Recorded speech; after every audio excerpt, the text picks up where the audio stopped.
Good morning, everyone, and thank you for joining us here. We are on day 5 of the TIFF Industry Conference. My name is Renee Robinson. I'm your industry programmer, and I'm very pleased to be announcing today's panel, which is called Clearing the Hurdles, Collaborating in and with China. We are going to be listening to industry heavyweights as they discuss how to navigate the changing landscape of the Chinese film industry, including new rules for online content, distribution channels, investment deals, studio partnerships between China and Hollywood, as we've seen a lot of those mushrooming up over the past year or 2 years. So we're going to learn about the nuances of this new landscape and how to benefit if you're working in China or with Chinese partners. Today is our Asian Film Summit Day, which we've been doing for the past 3 years. This is our 4th, and it's now integrated into the TIFF Industry Conference, and we're very pleased to be able to create these bridges. Before I introduce our moderator, Patrick Frater, I'm just going to ask the audience if we can have no flash photography. It interferes with our content capture, so thank you for your cooperation with that. Our session is being moderated by Patrick Frater, who many of you will know. He's the Asia Bureau Chief for Variety. Patrick has over 20 years of experience, and I'm not trying to age him here, writing about and analyzing the international film industry, with publications including Variety and Screen International. He was the Asia editor of Variety between 2005 and 2009, rejoined the publication in 2013, and in 2010 he co-founded regional film trade publication the Film Business Asia, which he operated for 3 years, as well as the consultancy firm F Media. He's based in Hong Kong, so Patrick and I have had, in the lead up to TIFF, several varied conversations at all different times of the day, because we're in such different time zones. So it's been very, very interesting trying to connect with each other with the time difference.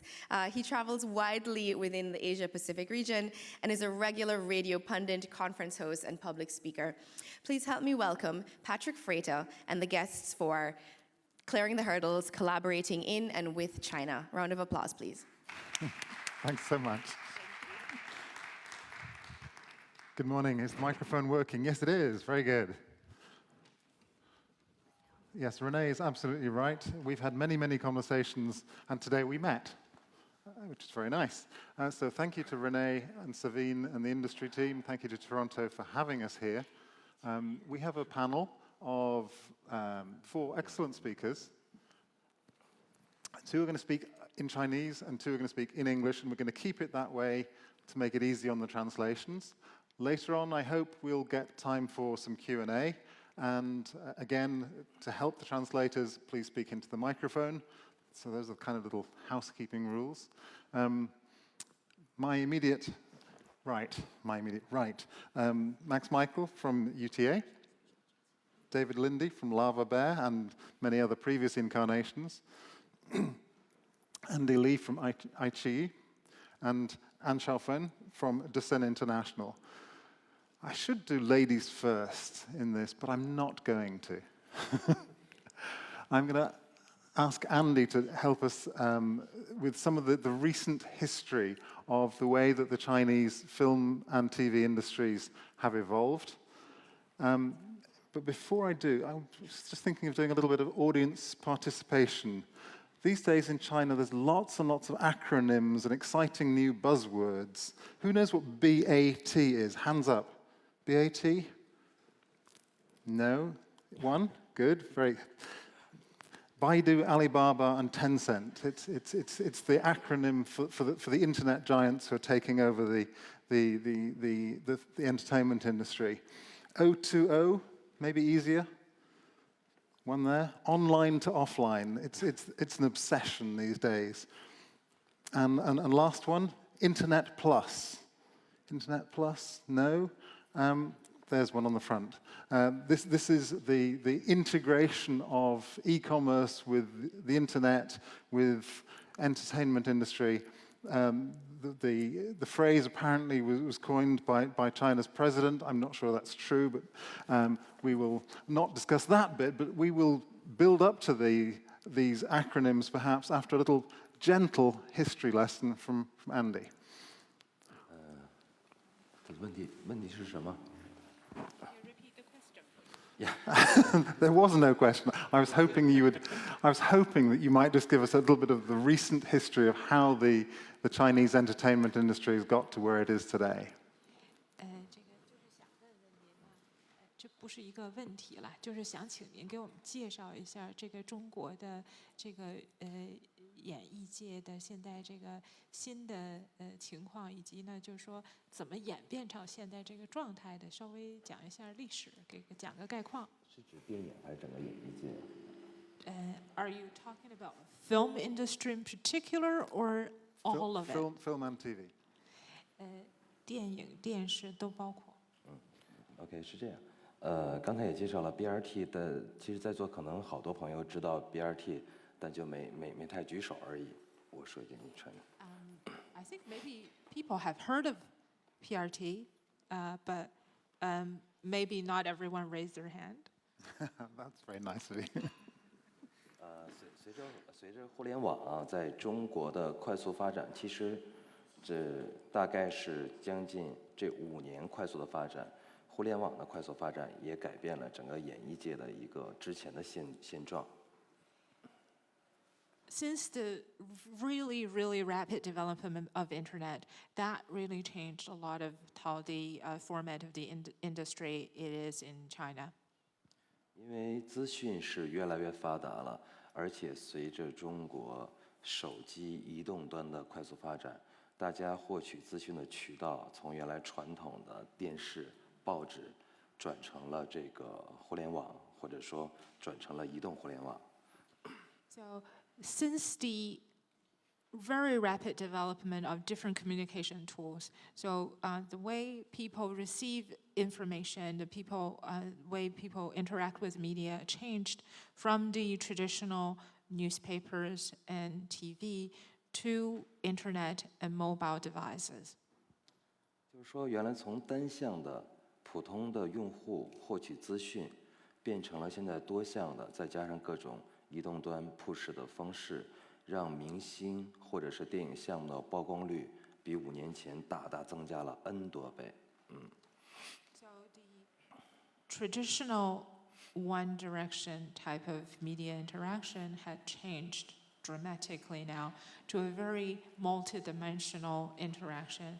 So the stars and how media interacting with information and how audience interacts with information related to stars had changed completely. 再加上呢，中国的经济发展飞速的发展，所以大家在工作生活之余，对娱乐的项目的需求大量的增加。And also because of the general economic development in China, people are now looking more and more into their entertainment needs after work. 所以现在中国这个整个的这个娱乐行业，电影、电视剧、综艺都是飞速的发展，特别是中国的电影，应该是在3周前已经超过300亿RMB 的票房，到年底大家预估会到400亿。So that create a lot of development in both film, television, and variety. There's a lot of volume and a lot of development. So and the data from 3 weeks ago is that it has exceeded 30 billion. 包括今年有一个更特殊的情况，在电影行业，几部北美的好莱坞大片在中国大陆市场的票房超过北美市场，是在之前根本没有过的情况。And there's a very new phenomenon. It only occurred this year. And what happened this year is that there's several major Hollywood films, and their growth in China exceeded their growth in North America. 我刚才举的几个数字的例子，就想说明一个问题，就是随着媒介和渠道的改变和快速的这样的一个发展，在中国现在整个演艺文化行业是一个高速发展的阶段。So what I wanted to point out by using those data is to say that right now China is experiencing really rapid development in communication and media. That's excellent, and I think you're absolutely right. And you've already touched on a number of the points that I think we will talk about. For instance, the speed of change, the scale of the industry is now on a different level to what it was even 5 years ago. And you also mentioned that the communication's now much more two-way interaction, which is very important. So my next question is for Ms. Anne. You run a film and a TV company in one. So I was just going to ask you, how do these rapid changes that Mr. Lee just described, how do they throw up opportunities for a company like yours?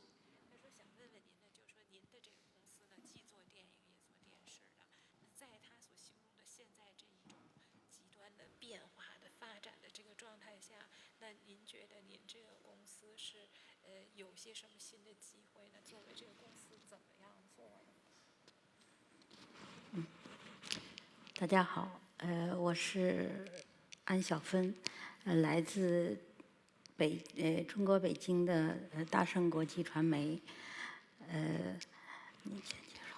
Hi, my name is An Xiaofen. I came from Beijing. I came from Dasheng International Media.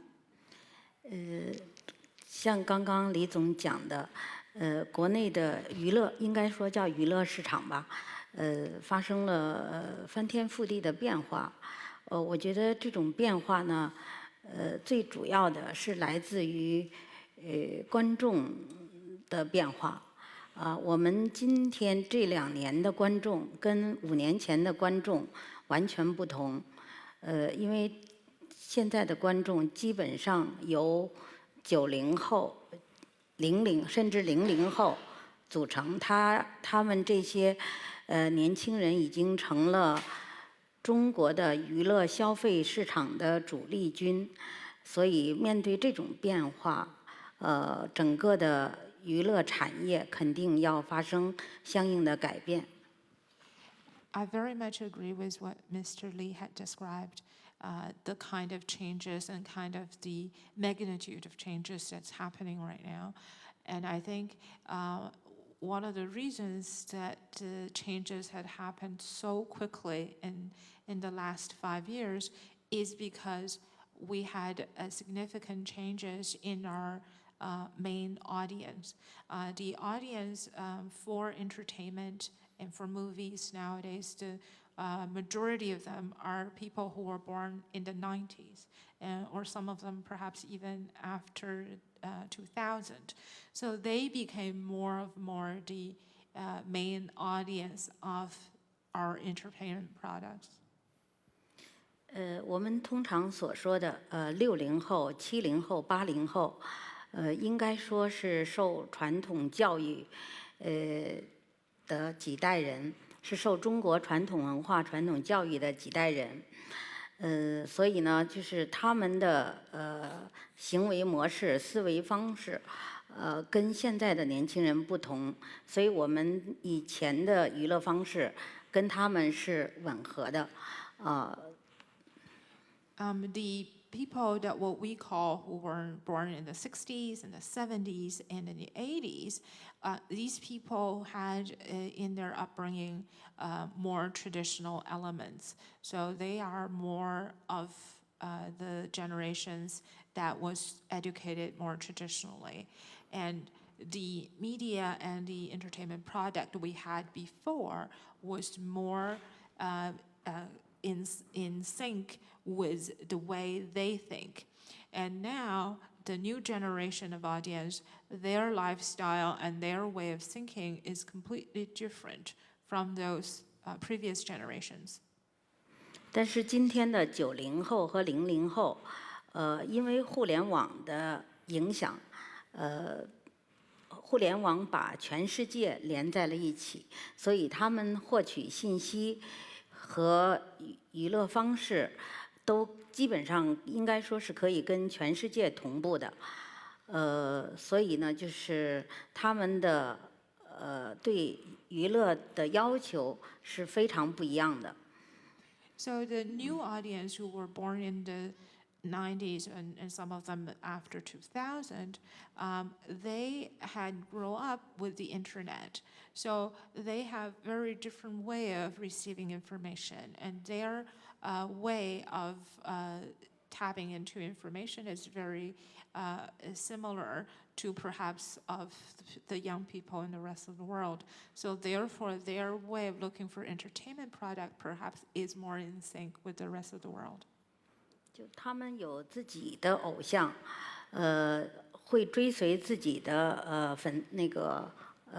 明星，各种明星，比如说体育明星，演艺明星，他们会追随明星的一些生活方式，所以呢，就是他们，而且敢于自我表达，不像60、70那几个年代的人有束缚。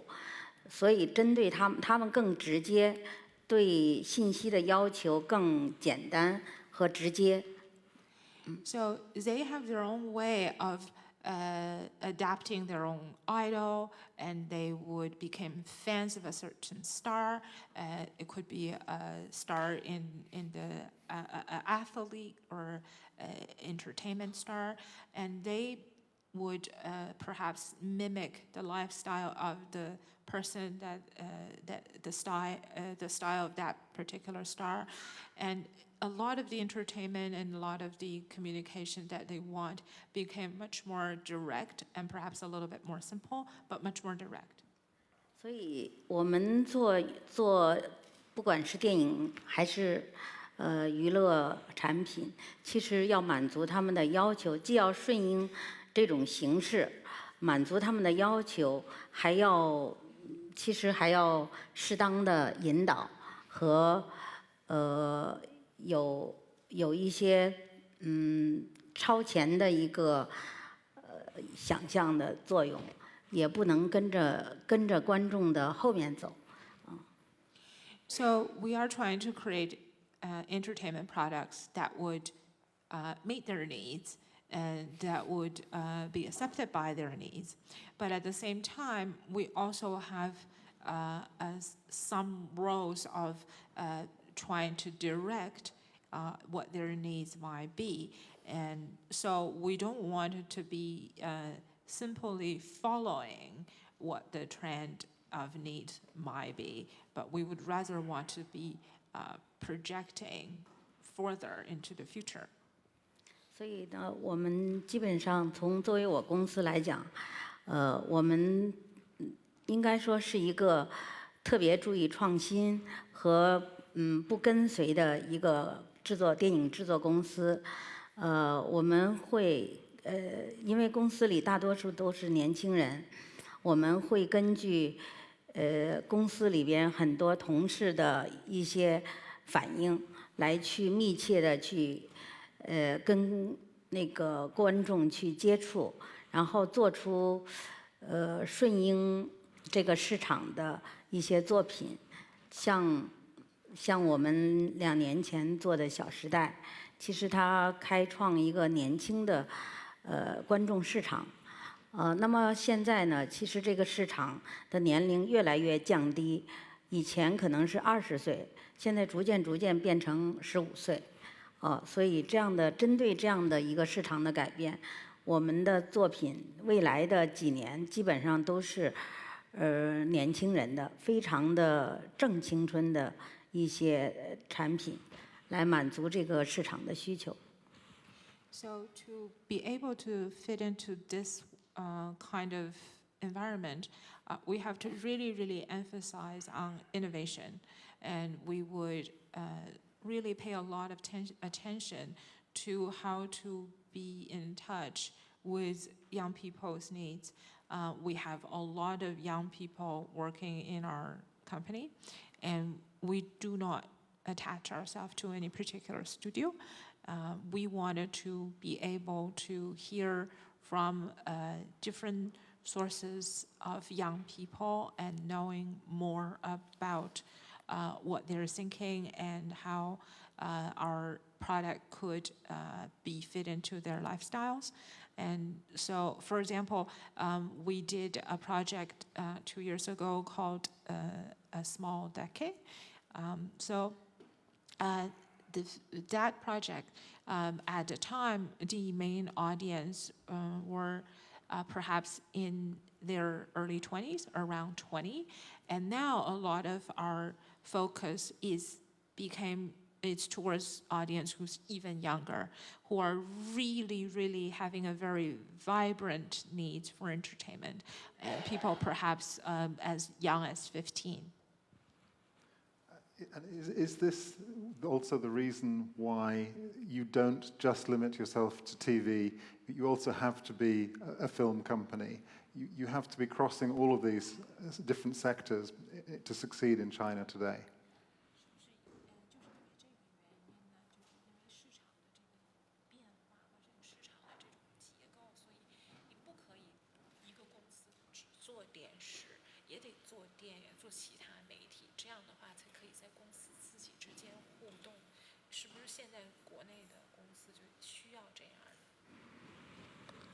其实也不是，我觉得每一个公司的发展，其实根据自身的优势，只要我们认清楚现在的市场是什么，我们能够给提供满足需要的产品，其实就 OK 了。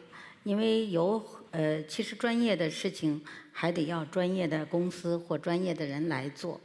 不是一个公司大而全，而是每个公司根据市场来对位切准自己擅长的那一块。It's not so much of that now a company has to be big and ever covering every aspect of the entertainment business. I think companies has to be very aware of what market that they're focusing on and what element of the market that they could provide to, in what aspect that they are going to identify themselves and their products. So it's not so much of they have to be doing everything for everybody, but it has to be very aware of what aspect of the market that they are trying to reach. That's a kind of a warning for everybody as well. Don't get off the treadmill. David, I'm going to turn to you next. You are studio executive, independent producer, been involved with China for a long time. I don't believe you've lived there. You may correct me if I'm wrong. Say again? Did you live in China? No. No, but you've been a very frequent visitor. And it's kind of as that familiar outsider that I'm going to sort of ask you to help us see the changes in the Chinese entertainment space over a period of 20 years from an American point of view. Well, it was interesting because I was very interested in sort of the trajectory of the change of the audience that we were just discussing in China, because I was born in the 1960s and I was involved in my first Chinese film in 1993, and I have two sons who were born in the 1990s. So I feel like I'm experiencing the entire cycle.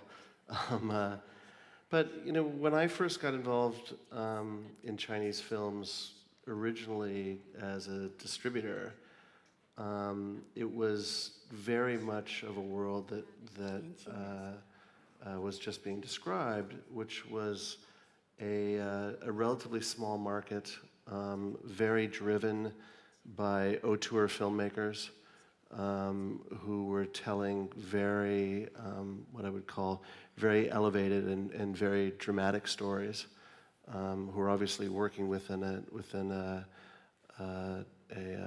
government system and things like that, where they had to be very careful about the kinds of stories that they were telling. But we're actually looking very much west at the time because the Chinese market was relatively small. And there was the opportunity for very, for real exposure overseas and outside of China. And at the time, there was a tremendous interest in, largely historical stories coming out of the mainland, all over the West. And I was involved in several movies that grossed hundreds of millions of dollars outside of China, and a fraction of that within China. And I think that the big change that I see now is that because of the growth of the market and because it's so dynamic, and it's one of the as a producer now, I look at China a little bit not only for the tremendous growth of the market and the opportunities that it may or may not exist for the films that I'm making, but I also look at it as a market that is essentially leapfrogging the West in the way that people consume films and are interested in films and are interested in communicating about movies. And I think there's a tremendous amount to be learned from what's happening in China right now, because for the first time, they're kind of leading the perspective about how consumers will consume films and take part in them. But I think it's the other big difference for me is it's kind of where the film business and the film production business that I knew in the 90s was very reliant on looking outside of China.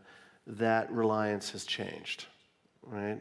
And so now they can, there were 2 movies in China that grossed over $350 million in China this year, one of which was Chinese. I think there were something like 12 movies that grossed over $150 million, so both American and Chinese movies, but it's completely reoriented the value system of a movie if it's released and can be successful in China. And that's an attitude change, right? And so a lot of the way that I get involved at my company, we get involved in a Chinese language film once about every 18 months. And the biggest challenge for us, and we do it for a very specific reason, which is, I own and run my own company, so I think it would be a poor choice to not try to educate myself as much as possible about the fastest growing, second most important market in the world. And what I'm trying to do is, I'm trying to do that by participating in Chinese movies, because I figure I'm interested in it. It interests me. I own my own company, so I get to do what I want to do. But it interests me, but it's also a means of educating myself about how the movies that I'm making, the non-Chinese movies, may or may not have an appeal in China, right? And that's the way that I kind of look at it. And I have a lot of friends in China, and I enjoy the process and things like that. But we have a new responsibility now as the Western partner in a Chinese movie, which is it's now becoming our responsibility to try to create a market for these movies outside of China.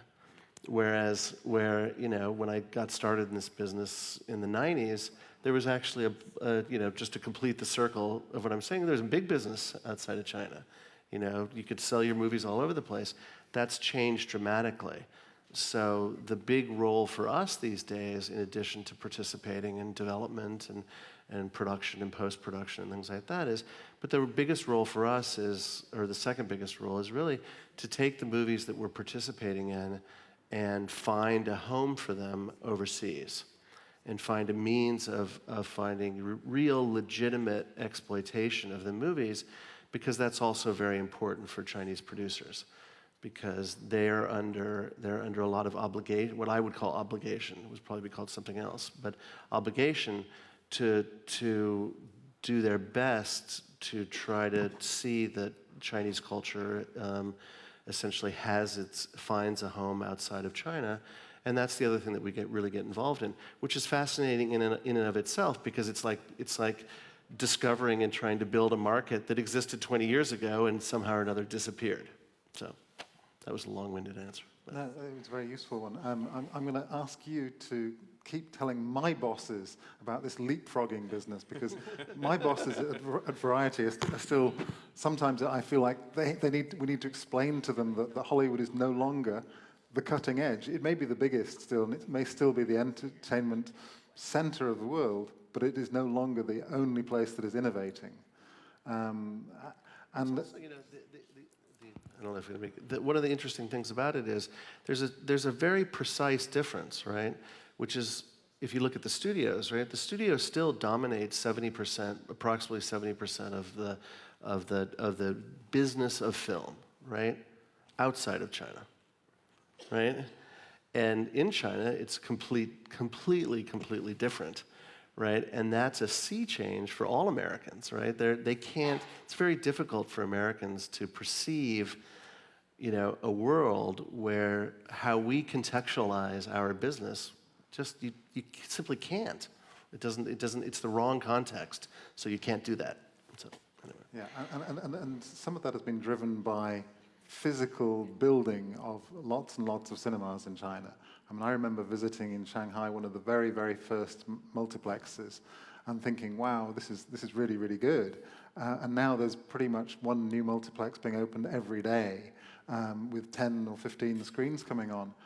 And we love these numbers. We journalists throw these numbers around all the time and get very excited by who's got the newest numbers. But really the interesting thing is what that has done to the Chinese market. You two at the beginning were talking about how the industry has changed in terms of demographics, in terms of age, but it's also taken the film industry, the theatrical business, to places which never used to have cinemas. Most second and third and fourth tier towns have not had cinemas for a long time. And so there's a whole new audience coming in. Not only are they younger, perhaps less wealthy, they also have different education and different tastes in humor and drama and all sorts of things. So suddenly China is no longer one market either. We can't think of China as one market. So that's one thing. And the other change is because, which is what David was saying, the scale has changed so much that films are now being made for China. There's no real second eye being made for the international market, except for very few cases. The Chinese domestic market is so much larger and so much more vibrant that filmmaking has changed in the last 3 years, particularly, so that people can make very large, very ambitious, sometimes very ambitious commercial movies for the Chinese market. And the problem then, it's a problem of success, is the problem is then showing those movies outside China, because Chinese filmmakers, as far as I can tell, have become very much more focused on their own home market. And having posed that problem, I'm now going to ask you how foreigners should be looking at the Chinese market. Well, I think it's really interesting because there's, we as Hollywood have kind of looked at the international marketplace as the gravy for so many years. And, Hollywood movies are made for the domestic US audience. And whatever else comes in from outside is great. And now I think there is this massive change because it is, with the 30 to 40 to this year almost 50% growth in the box office in China, it's looking like within the next 2 years China will overtake us in box office. And so we need to start looking at that more. And with blockbuster movies and big studio films, everyone is looking towards Asia and China in particular for how can we involve that community, how can we involve that culture and get that audience interested in our film. And it's one thing to have the spectacle, but it's another to have cultural relevance and to have Asian actors in the film and to have locations that are familiar to people. And I think all of that is really helpful. And you're seeing that more and more from, Avengers in Korea to Transformers in China to, Fast 7 just kind of appealing to that audience. But more and more we're seeing studios trying to actually do something for the Chinese audience, which is kind of fascinating, and I don't think will stop anytime soon. There's been lots of stories, both in trade newspapers and in consumer press, about Hollywood films being compromised by trying to incorporate Chinese elements. But is that really the story? I think they're trying. I think there's the right way to do it and the wrong way to do it. there were some, to throw out some examples, I think Iron Man was always looked at as that wrong way of doing it because they had shot it in 2 different versions, and there was kind of the snippet of Chinese actors that were in the international version, and the Chinese version was much longer. No one reacted well to that. I think the international audience was kind of confused why it was there, and the Chinese audience was kind of angry that they were being pandered to. So I think that's probably, not to throw that movie under the bus, but I think that's probably the wrong way of doing it. And then there's a right way of doing it where you really involve, it makes sense, where it is really invested in the film, that there's a relevance, there's a reason for these Chinese actors to be there, there's a reason for the set piece to be in China or Asia or wherever. So I think, you can do it one of 2 ways, or probably more than that, but I think it's important to be thoughtful about it, and not just to slam it all in there, because no one's gonna react well to that. The talent agencies, the Hollywood talent agencies are incredibly powerful on this side of the Pacific. And they kind of see themselves as bridges in many ways. But is most of your activity trying to find opportunities in China for American companies, or are you doing the other way around, or both, trying to help Chinese companies move into the States? We're really trying to do both. We are not only working with both sides, but we're consulting for various media and technology companies in Asia, and helping them to make connections with Hollywood, and vice versa. Because I think both sides of the pond are kind of looking at each other and saying, how do we work with you more? And both are a little bit fearful of each other, because I think Hollywood has been burned by China in the past, and China has been burned by Hollywood in the past, and that makes sense, but there's ways of working together, and I think we're in a really unique position, having great relationships with both sides, and we are fully in Hollywood and know all of those companies very well, obviously, and are able to help make those introductions. And with Chinese companies, we're very invested in that market, and we're there quite a bit, and interacting and helping and trying to find the right way of making those unions and helping people to cooperate. Because I think it's always difficult and it's always a little scary, but yeah, it's really important. Well, time for me to throw the microphone back towards Ms. Anne. You're actually making a movie, I believe, with Paula Wagner. How's that going?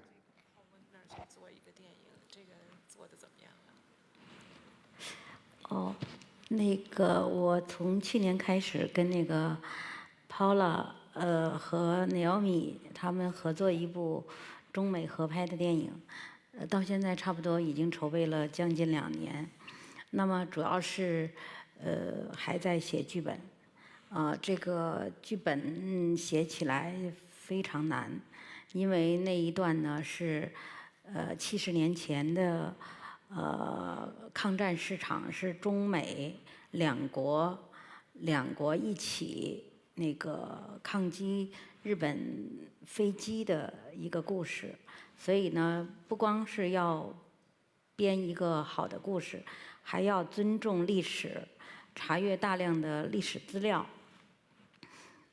所以呢，剧本的完成是非常的缓慢，但是好在我们。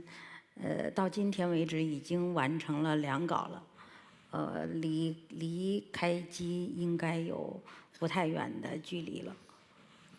So the project that we're doing has been going on for almost 2 years now, and the project that we are doing, the reason why it's been a slow process is because we're trying to develop the script. And we are doing a story that's set in 70 years ago in the midst of Second World War, and the Americans and the Chinese are allies in the effort of fighting against the Japanese. And so to write a script in that time period, it's very difficult because not only you wanted to have a good story, but you also wanted to be very historically accurate. So there's a lot of research involved in developing the script. So it's been a very complicated, difficult process. But we've done 2 versions of the script already, and we are going to be able to start filming soon, later this year. I don't think you should be too hard on yourself. In Hollywood, 2 years is really not a long time.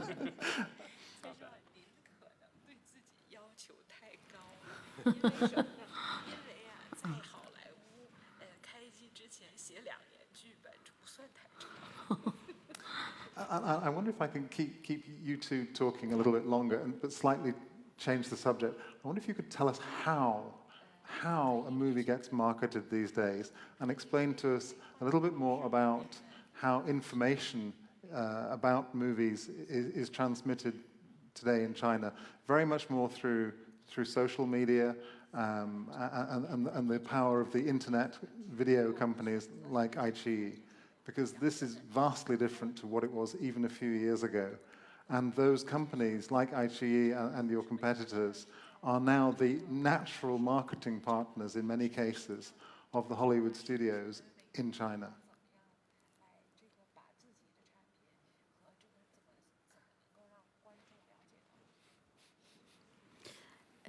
其实在中国，目前一个电影的制作完成以后，其实在开机的时候，就要有大量的宣传。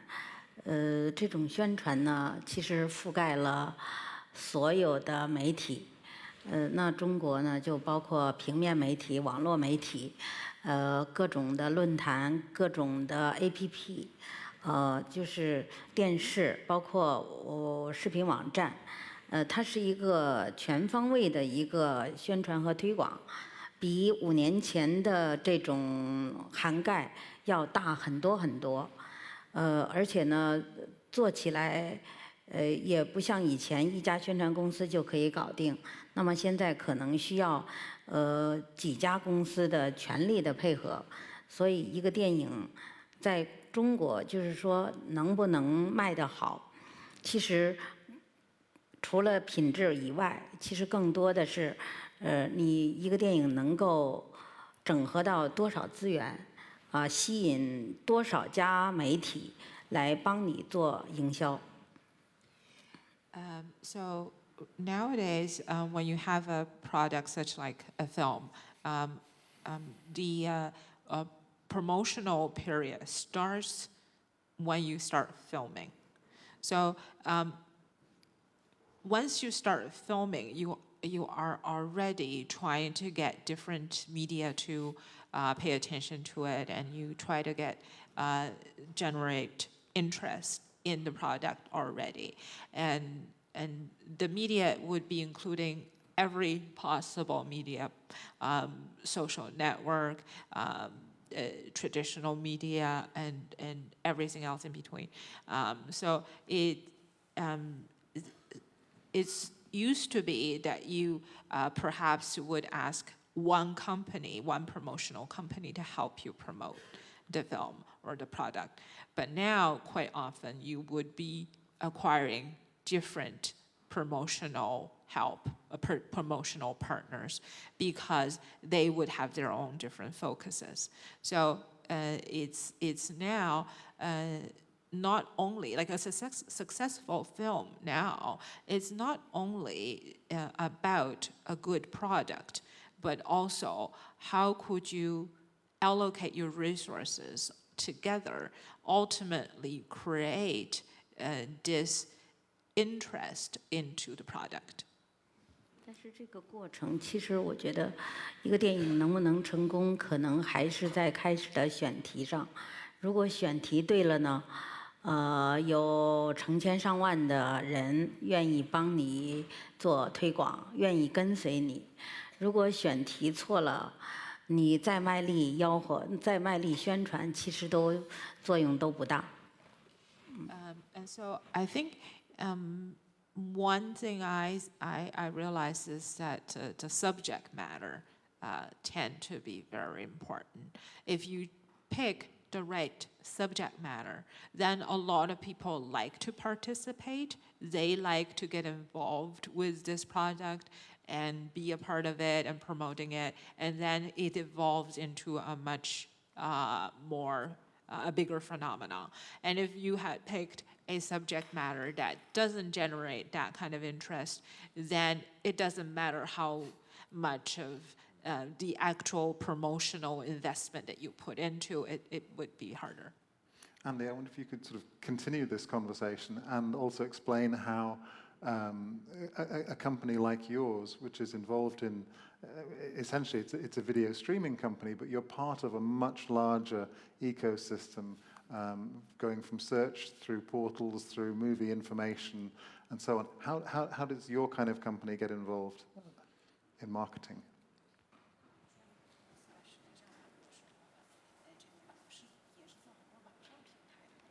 This was a question for Mr. Lee, really. For me? 这个就是说，您的公司实际上呢，就是很多是提供网上平台的嘛。那怎么您跟这个营销之间？我说大概听懂了那个，是这样。我先回答 Patrick 刚才问我的直接的这个问题，就是说我们公司影业，我拿影业来说，成立1年的时间，其实到现在为止已经投资或者加棒了超过50部电影。那这50部电影里边呢，这个对我们的合作方对我们的需求其实特别简单，并不完全是投资的资金，而是我们非常强大的营销宣传的能力。这就是刚才 Petra 问的网上的这样的一个能力。因为我们每天的覆盖的用户数超过1.5亿，每天又是国内最大的一个视频网站，而且我的覆盖用户数里面，这个70%以上。是这个移动端的一个用户，因为大家用手机现在完全是娱乐化的，只有坐在办公桌前才会用 PC 来办公，无论是在路上在家里，你所有娱乐都通过 phone 通过 pad 来完成。I wanted to point out is that our company, we've been involved, we invested in and participated and had partnership with over 50 films in the last year. And almost all of the films that we partnered with, they're not just looking at us as an investor. And the reason why they wanted to have a partnership with us is because they know that we have a very strong promotional element. And our basically our media has over 150 million access per day, users per day. And 70% of that is mobile. Nowadays, very few people, unless they're working in the office or something, then they will be on a PC. Most of the information access is through mobile devices, and we have 70% of our users using our information on their mobile devices. 我举个小的数字的例子，2个月之内，就是再往前数2个月，上映的中国的这个电影，国产电影，其中有7部是爱奇艺投资加棒。那这7部里面呢，有5部是我们营销，就跟传统电影公司一样的营销团队来做的，有2部是我们来做发行的。所以这个就是最好的。刚才片头说这个 Patrick 提的这个 O2O 模式，或者现在国内叫互联网加模式，一个最好的这样的一个体现。For example, there were, if we talk about last 2 months, we were involved in 7 films. And 7 of the films that we were involved, 5 of them we were involved in promotional elements, and the other 2 we were actually involved in distribution as well. And this is a very new format that we can provide for them. 更想用5分钟的时间 ，feminist 呀，更想用5分钟的时间呀。下午的时候Okay.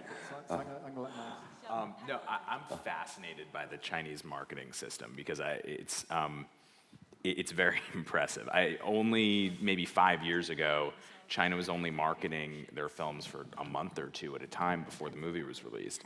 And now it is from production, basically. And I think China has learned a lot from Hollywood and also not learned a lot in a good way. Because in Hollywood, we'll spend somewhere between half the negative cost of a movie to equal parts of the negative cost of a movie to market it. And it's wasteful, and it's usually not effective in any really positive way. And in China, some of the biggest movies in the world are marketed for $3 million, and that's a massive amount over there. And I think that's brilliant and fantastic that they can pull off, $300+ million in box office off of $3 million of marketing cost. And it is a lot of social media, and I think some of that has been learned from the US and kind of the new way that we're marketing films, but not the massive billboards and not the wasteful TV ads and the things that I think usually aren't that helpful to filmmakers. And I think particularly for a company like iQIYI, you guys are doing some incredible things because you're marketing films that aren't yours, you're marketing films that are yours, you're marketing films that you're releasing just online or theatrically. And a company that's only been around for, basically since last summer, in terms of the film company, which is pretty incredible that all that you guys have accomplished since then. But it takes that kind of force of massive internet company, a BAT company that can do something like that. But your reach, you were just saying 150 million people a day, and half of that basically on mobile devices, you're reaching people directly, and you're reaching an incredible amount of people. And it's something that in Hollywood we only wish we could do. I'm going to change direction. There are two people with bright orange T-shirts somewhere and microphones. We're all sitting in black and being very serious here. So can we have some colorful, quick questions in our remaining 8 minutes? There's a microphone and there's a question. That's great.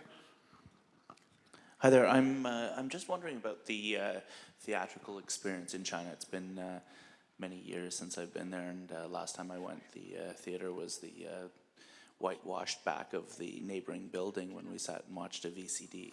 So is it different from just the megaplexes here, and is there more social engagement rather than the ability to go in, buy a ticket online, buy your concessions online, go sit down, not speak to anybody, leave the theater, and you've had a completely isolated experience? My own quick response to that is it'll be remarkably familiar to you coming from North America. Yeah, I mean, it looks and feels very, very modern, very similar. And your point about ticket sales is interesting because the Chinese market has also adopted online ticketing in a huge way. And many of the big internet companies, some of the film studios themselves, have bought ticketing companies because they feel. And my microphone has just come back again. Online ticketing is now part of the process. Alibaba sells tickets. I'm sure Baidu and iQIYI's system integrates. And these companies have become so much more comprehensive than almost anything we see in North America.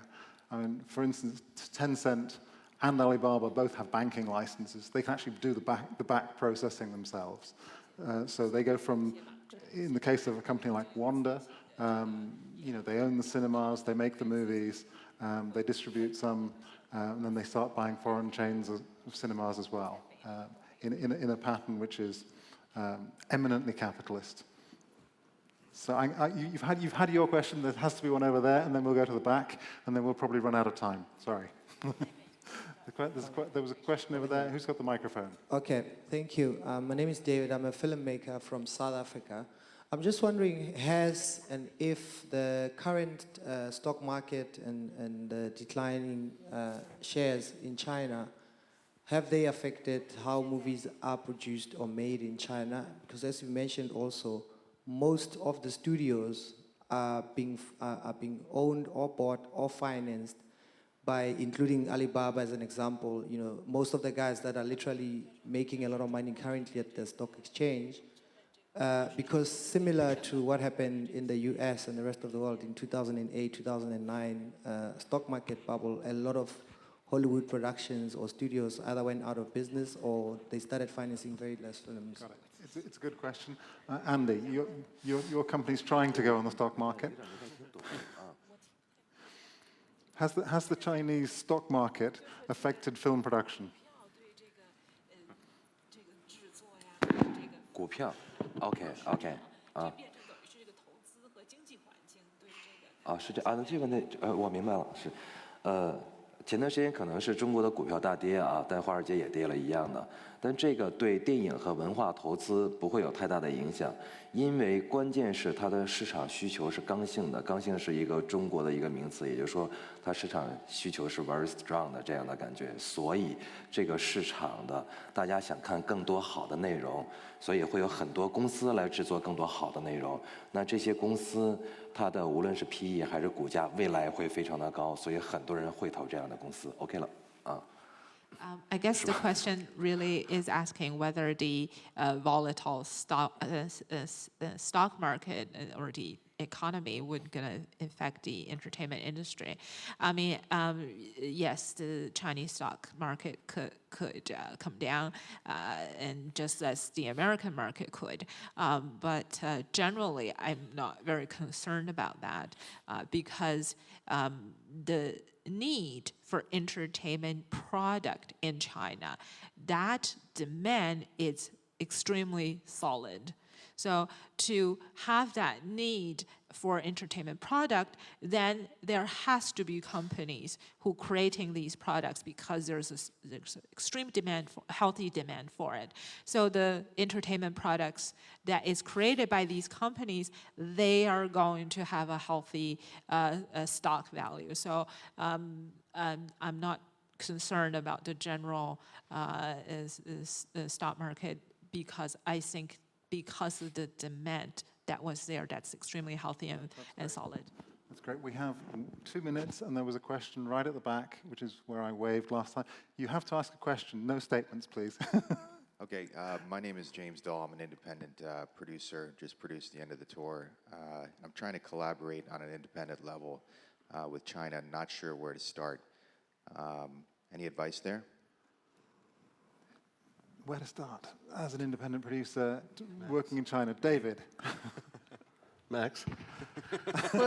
No. I mean, look, I collaborate primarily with one company in China, and is a company that I've been involved with, which is a distribution, exhibition, production entity that's run by a very close friend of mine, and this is a relationship that we've built up over the course of 20 years. And the all I can say in terms of reaching out to China is, the most important, I think, that the mistakes that Americans make when they go into, whether it's China or any foreign country, is to try to understand the relationship within the context of being an American, right? And especially in a place like China, where the culture is so distinct and so different, that you just can't, I don't mean to repeat what I said earlier, but you can't really do that, right? You have to try to involve yourself in a relationship with another producer or filmmaker or whatever, and really literally try to open yourself up to understanding their perspective and their context in trying to cooperate with you. And I think, I've had a lot of splendid relationships in China, and it is a process. It's very much about, as Max was saying when we were talking earlier, as he's been building his business in China, it's about going back and forth and back and forth and back and forth, and really integrating yourself into a relationship. But and I'll just finish with, there are a lot of really talented young Chinese filmmakers and producers right now, right? And there's an opportunity, a very significant opportunity for what we know and what you know about producing, right? To really cooperate in a really, really dynamic way, because the market's gotten to the place now where you could make a movie that's solely justified on what it how it performs in China. Right? Our stage manager is about to pull the plug on us, so I have to cut you off, David. Wise words indeed. Wise words from all of our panelists, and thank you to the translator. Thank you for being patient and asking questions.